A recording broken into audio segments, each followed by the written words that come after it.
आणि ना बऱ्याच जणांना असं गावी जावंसं वाटतं पण होत नाही. आणि मला असं वाटतं तुम्ही ते एक हरवलेलं गाव हा एक कॉन्सेप्ट तुम्ही आणलात ना. हरवलेलं गाव ह्याच्यासाठी आणलं म्हणजे जो आमचा नागोठण्याचा प्रोजेक्ट आहे त्याला हरवलेलं गाव असं नाव दिलं. याचं कारण का ना, जेव्हा मी आता माझा जनसंपर्क मित्रपरिवार खूप आहे त्याच्यामुळे लोकांशी बोलताना हे जाणवतं की बरेच जण माझे मित्र तळ कोकणातले आहेत, म्हणजे कणकवली, सिंधुदुर्ग. तर ते म्हणतात तर पोचायलाच आम्हाला ना 8 तास 9 तास लागतात.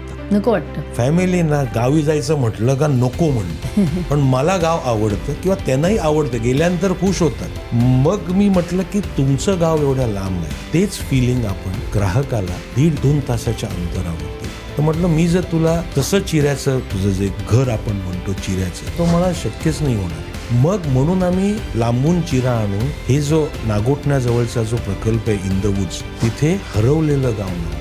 अतिशय चांगला प्रतिसाद मिळाला त्याला आणि लोकांनी आज तिथे बंगलेही बांधतायत.